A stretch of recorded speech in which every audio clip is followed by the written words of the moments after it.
What's going on, people? We are Tottenham TV. Welcome back to another episode of the 5 Takeaways, where we're going to take a look at yesterday's shit show at the King Power and see what 5 things we can take away from the game. And coming up first is the all too familiar backline. Yeah, and our back for yesterday, Tanganga, Dyer, Davis, which would be familiar to everyone who was at Colchester back in 2019. I was. And you were there that night.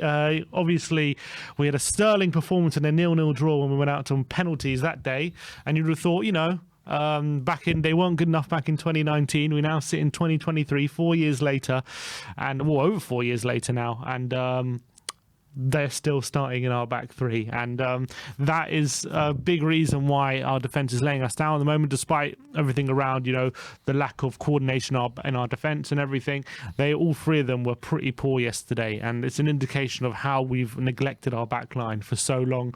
Spurs now have conceded 35 goals this season, which is only 5 off our complete total of last season, and that just represents how our back line has declined so much. Yeah, and it's absolutely criminal. It's absolutely criminal that we've still got these players starting week in, week out for us. It really is. And you look at you look at the lineup from yesterday. You see Fraser Forster, Japhet Tanganga, Eric Dyer, Ben Davis, the first 4 names on the team sheet yesterday.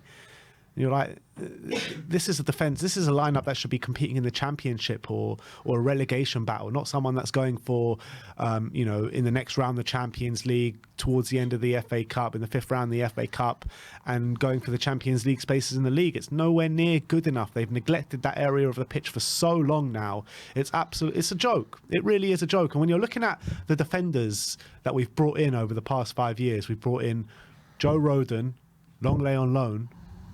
That's about it. And Romero obviously is the shining light out of that, but it's just not good enough. In terms of centre backs, it's pretty bleak. That's pretty much what it is. And Dyer fell out of favour under Pochettino. Davis fell out of favour under Pochettino. Dyer came to this club as a right back. Davis came to this club as a left back. And now they are starting centre backs. It's mental to think about. And we just need major investment in that backline if anything is ever going to change at this football club. So that's it, to be honest. Let's move on to the next one, number 2, and that is Bentancur, big miss. So we've got the news this morning. Rodrigo Bentancur could be out for as much as 8 months following his injury yesterday during the game. And to be fair, he played for 65 minutes, and I thought he was our best player on the pitch. I thought he was our only shining light. He got on the score sheet. I thought he was really good on the ball as well compared to the rest of our team. And he's going to be a massive, massive miss considering how good he's been this season and since he's come to the club. And what an amazing player he has been and how important he is to the way we play. The fact he's going to be out for 8 months is just absolutely devastating. But as well, I think he showed it even yesterday how much of a miss he's going to be. Yeah, bar Harry Kane, he's been our most important player this season, our best performing player this season. And with him out, Bissouma out, I don't know how we're going to survive the rest of the season, to be honest, because Bissouma looks like he's going to be out for the most part of the season. Bentancur is going to be out for the whole season. So we're stuck with Højbjerg, Sarr and Skippy, and it's going to be relying on those 2 young players to really step up for us this season and see what we can achieve. And when you're looking specifically just at that Milan game in a few days' time, Højbjerg is out suspended for that game. So literally we only have 2 fit central midfielders for that game, and both of them are kids who have hardly played this season. So it's not looking good, but hopefully they can pull a performance out of somewhere. But that Bentancur injury has literally rocked us, and we couldn't have had worse news apart from Harry Kane being out for that long. Literally, it's absolutely devastating. I hope he has a speedy recovery. Yeah, let's hope so.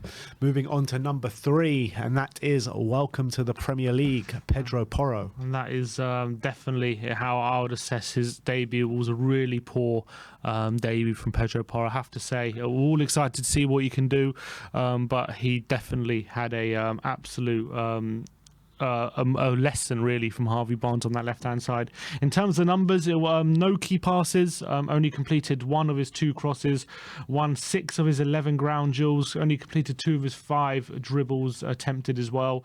But more importantly, it was his lack of strength in the tackle and his ability to really get beaten by Harvey Barnes on a couple of occasions, and it led as well to him really selling out at Tanganga on a few occasions as well. So he's going to have to learn quickly if he's going to improve improve on that kind of performance. Yeah, and that's what I kept saying to Sean and Sai at the game yesterday. Welcome to the Premier League, Pedro Porro, because he struggled massively yesterday. Harvey Barnes taught him a complete lesson on that side, dominated him for fun.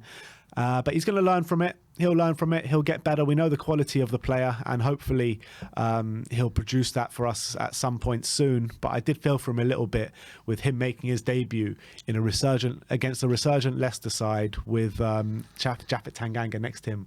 I feel like if he had Kuti Romero next to him, it would have been a different story. But he didn't, and he was found wanting for the majority of the game. So let's move on to the fourth takeaway, and that is injuries piling up. Yeah, so we spoke about Bentancur. He's going to be out for at least 8 months, we're hearing.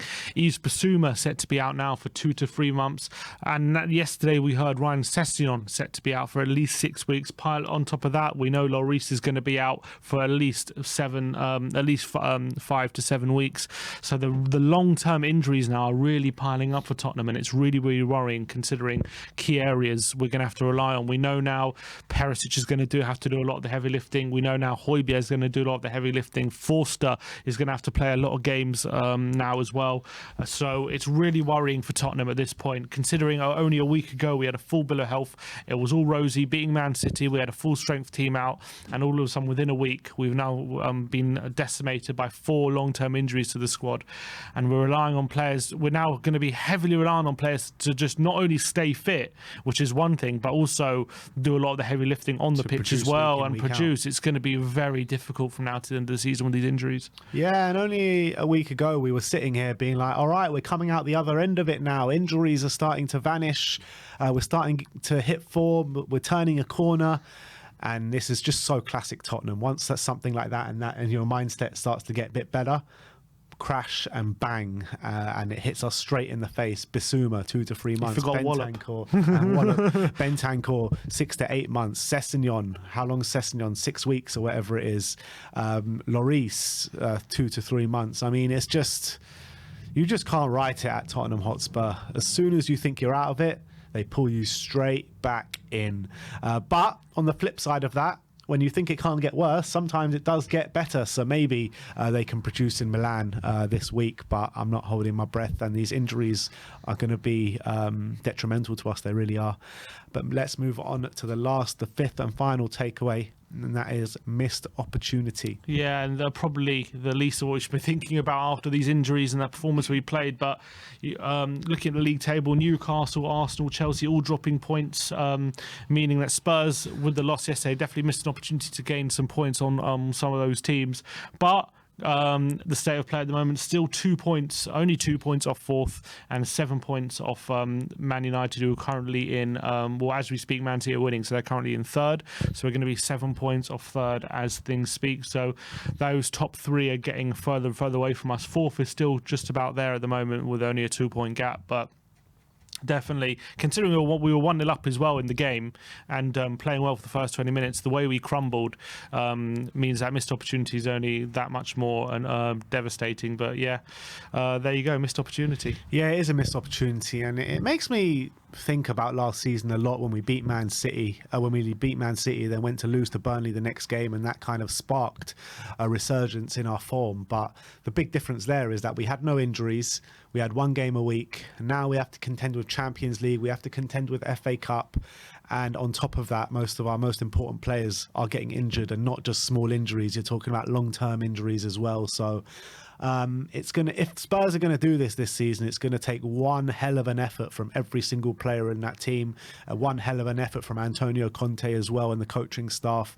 So it's not all gone yet, but it's a big ask to achieve what we want to achieve this season in terms of bringing home a trophy and getting into that top 4 as well. So look, we can do it, but it's just a big ask. Let's just hope that the team can pull together and put some sort of a run together. Because when you're actually looking at our fixtures over the next 8 games, we do play, I think, 6 of the bottom 8 or whatever it is. So there are chances for us to pick up quite a few points. It's just about if we can handle 2 games a week with these injuries that we've got. I'm questioning that, to be honest, but you gotta have some belief as a Spurs fan. So I'm gonna try and keep with or like sort of go some way, so some positive thinking, but it's going to be definitely very hard.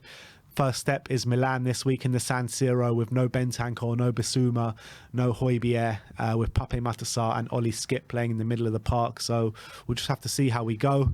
But that is our 5 takeaways for the game against Leicester, 4-1 defeat at the King Power. Let me know in the comment section below if you have any thoughts regarding our takeaways. And if you have anything else to bring up, let me know your takeaways in the comment section below. Like, subscribe and comment. And as always, come on, you